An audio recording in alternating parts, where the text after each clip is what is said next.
Mazdoor Kisan Shakti Sangathan is based in a small part, and if we can change the slide, I'll give you an idea, where this house is the headquarters of the MKSS, where I have lived since 1987, from where huge movements have grown.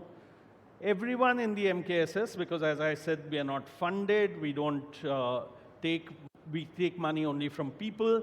So there are huge numbers of volunteers, and the full-timers all draw the minimum wage, statutory minimum wage, as our salary, including me and including two of my more famous colleagues, Aruna Roy and Shankar Singh, who helped co-found this organization with thousands of others. This hut is important because it shows how you don't need huge resources. You don't need crores of people. Of course, crores of people will get involved. But to get involved, I've had the privilege of being involved in things that have led to a lot of change for many, many people in this country. And that's my privilege. And it comes out of small sets of people getting together with a sense of purpose. You don't need massive resources. You do need to keep at it. You do need to have these conversations that will make all the difference. If we can, we'll start actually. One of the things that I want to talk about, and this slide will give you a little bit of an idea of that, is when my father was in the Air Force, and when I went, actually, to begin with, went through school and college, there were many things I was interested in our elite circles that people are less interested in. And then my father was posted to the United States as air attaché, and I got friendly with groups of feminists. And there was a slogan that I learned from them, and today I am going to talk about slogans from social movements as transformational conversations. They have helped transform me. They are not just a slogan. They are a pithy, succinct, powerful way of making you think, making you talk to others, making you talk to yourself. The biggest conversation is with yourself. So the first slogan, and my parents had thought I had gone a little berserk, I had so much to do with these feminist groups at the age of 15, was "The personal is political." Now, I just want to ask a quick question. Quickly, how many of you see yourselves as political? Hands up. This is a big, big tragedy. Very few hands. Put them up. Those who are there, put them up properly. We think we don't want to be political. We think we don't want to be part of anything. But for a woman, for a girl, why is that slogan a defining slogan? The personal is political. Because whether you are born or not is a political question. What you can wear is a political question. Who you can meet is a political question. Who gets how much food in the house is a political question. What happens in your career is a political question. Every step of the way, both in your home and outside, are political questions. If I were to ask you, how many of you think there is politics in the college? Put your hands up. Everyone will. So you're not political, but you're part of the politics in your college, you're part of the politics in your home, and that's the tragedy of what we do. We do not connect with knowing that how many of you think you should vote? Hands up. Everyone. There won't be a single. How many of you do vote? And you are going through the most political act in a conventional sense of putting a vote to who you want to see ruling on your behalf. So can you not see yourselves as activists, political activists, every single decision? And all of you as young people, how much you will spend on your marriage is a political question. What kind of partner and partnership you will have is a political question. What career you will follow is a political question. All these are political questions. Don't hide from them. And what I intend to do, and that made a big difference. So how we would have an organization? We were beginning to form a social movement. What kind of house we would live in? It was a house like everyone else's there. Nothing extraordinary actually for the people there. Extraordinary maybe in this world that we would live, an ex-IAS officer would resign, would go and live there. Someone who had studied in the US would go and live there. But that's where that political question determined our politics. We ate what people ate. We lived as people lived. We were in the middle of a drought. Yes, we ate 2 meals a day. Several were not eating 2 meals a day. And it taught us our politics. It taught us the reasons and the things that we did. Two interesting slogans that I'd like you to think about and remember from the feminist movement is my life is a revolution. Everyone else wants the revolution to happen from someone else, not yourself. But feminists realize that my battle is every day in my home. I have to battle to say what I will do. I have to battle to say what I will wear, where I will go, what will happen. And that's in my life. Every single minute is a revolutionary struggle and act. And that helps you deal with society as a whole. And a third very powerful slogan that came from the feminist movement is the concept of the intimate enemy.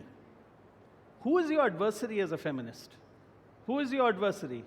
Your partner, your brother, your father-in-law, people you love. You don't want to destroy them. And that's why this is such a powerful concept, that you don't want to destroy them, you want to transform them. Is that right or not? For the women in this room, I'd like to ask, is that right or not? You don't want to destroy those you love, but you know you have to transform them, otherwise you won't get equality. You won't get justice. You won't get all these. And the same concept applies to society. We don't want to. There are many revolutionaries who say if you don't kill someone else, you will never get change. I don't believe in that. Why do I believe in peace and non-violence and a transformation that transforms?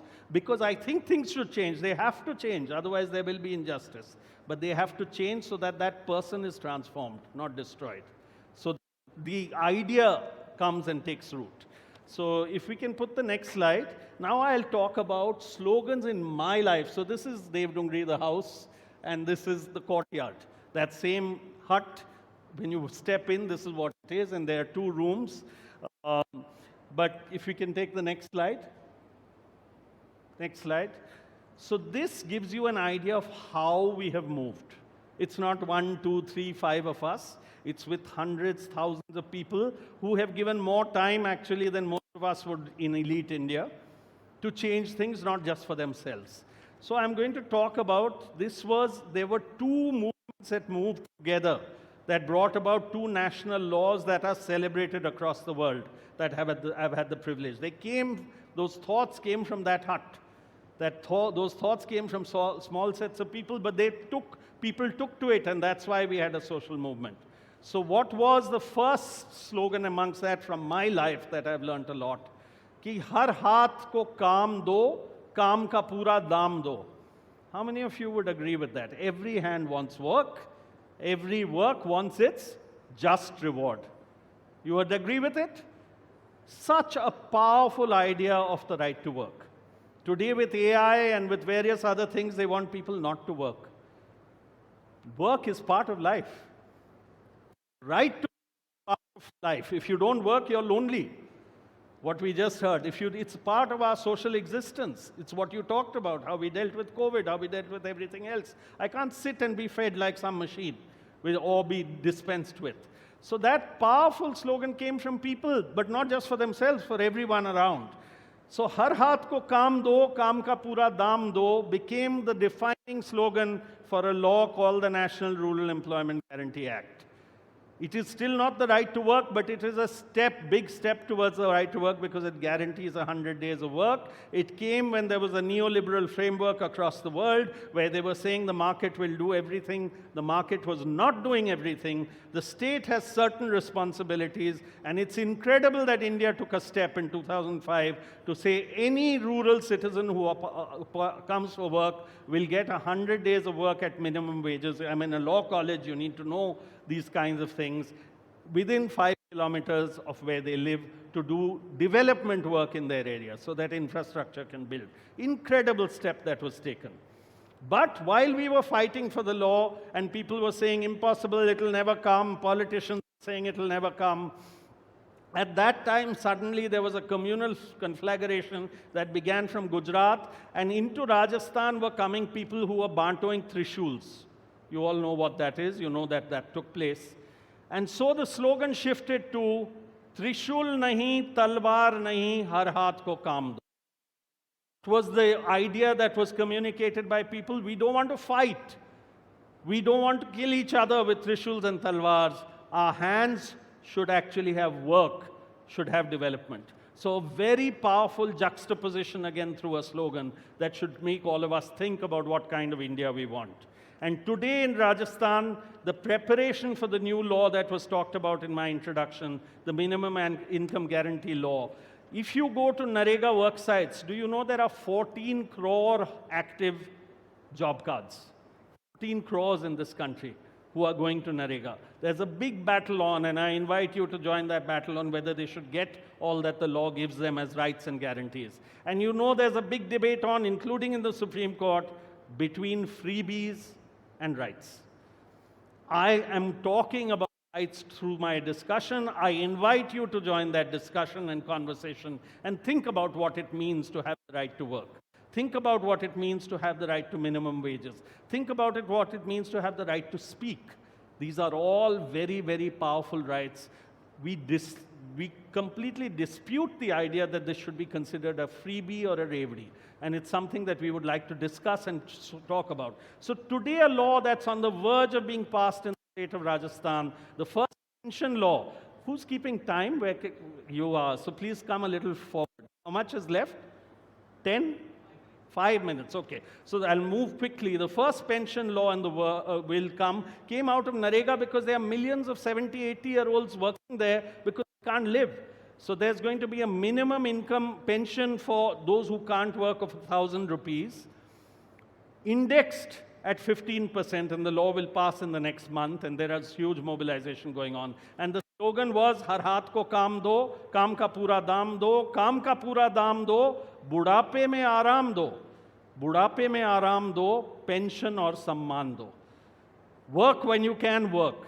After that, people have contributed to the economy. Give them a pension, a social security pension, so they can live in their old age, and give them dignity.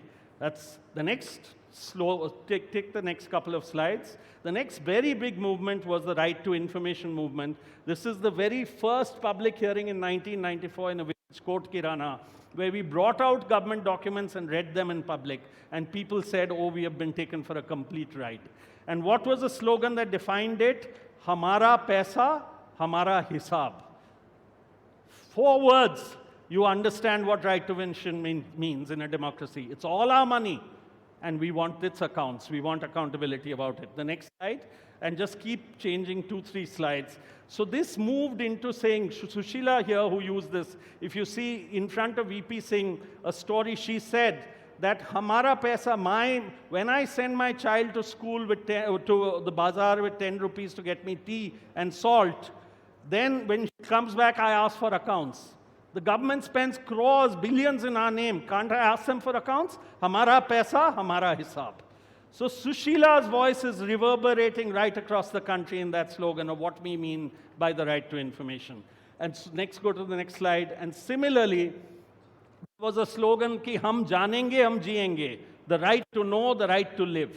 So if you do not know, none of you, you're all here to know. And because of our knowledge, you can live and live a good life, live a better life for all of society. And another slogan, we just keep moving with the slides. Another slogan was, Sawal hai, sawal hai. So one was, Hamara paisa, hamara hisab. And another was, Ye paise hamare aapke, nahi kisi ke baap ke. Do you agree?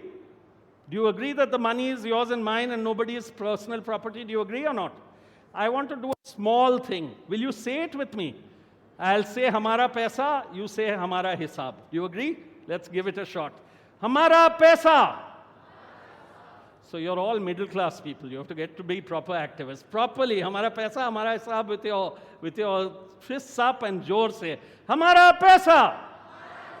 Much better. Once more. Hamara Paisa. So all these slogans, if they are said from inside, you'll see what a big difference. Much better in that. So we started moving from transparency to accountability. And it reached in 1996. These are, you can see people. Who are the people who are mobilizing? Not middle class people. Ordinary people for months and years and getting these big laws. And it became Sawal hai, Jawab do, Jawab do. Dr. Gerald talked about the questions. That's the big thing that we need answers on it. And स्वास्थ्य का सवाल है जवाब दो शिक्षा का सवाल है जवाब दो Loneliness ka sawal hai, jawab do, jawab do. Everywhere, we need to ask those questions and demand answers and be part of the answers. The final thing I would like to come to is the next slide. Next slide. Which is the question of moving from transparency to accountability. The next one, this is a singer. I don't have the time, otherwise I would play the songs of the movements. The next slide, please. This is when they were trying to weaken the RTI Act and everyone was saying, no RTI, no vote, because our vote is a sawal and a jawab and a conversation. The next one, that's Aruna, and this is from the right to know to employment guarantee. Next one. So these are the 5 things on accountability. There's also an accountability law that's to be passed. Jankari, Sunwai, Karwai, Suraksha, Bhagidari, Janta Ka Manch. I'm putting these out because they've come from people. I have been part of the drafting of the law. I hold a law degree of many laws. But people give us the ideas that go into laws. And all of you as law students should know that. And we can give this to you later. Next slide, which is the most important, and I'll end with that. Oh, this is the accountability law mobilization, you can say. See, Jawabdehi Kanun pass karo. For 100 days, people went across the state. And the next slide is this. I walked into the college this morning. I was happy to see this. All over in law schools and other places. The Constitution of India, yeah, I'm done and I'm also done here. The Constitution of India is the most important conversation, the most important statement of what India is. It is nationalism. And all these words here are not just words, they are conversations. I would request you to have the conversations with yourself. The preamble is the greatest conversation of this country. And it is something as law students you are duty bound to examine over and over and over again as you go through life. And today I would just like to leave you with the last bit. Fraternity, if you see those words, all of them are important. But fraternity, assuring the dignity of the individual. If you do not assure the dignity of every individual, if you say you are a lesser citizen in one way or another, if you sit on top of someone, you cannot have the next part, the unity and integrity of the nation.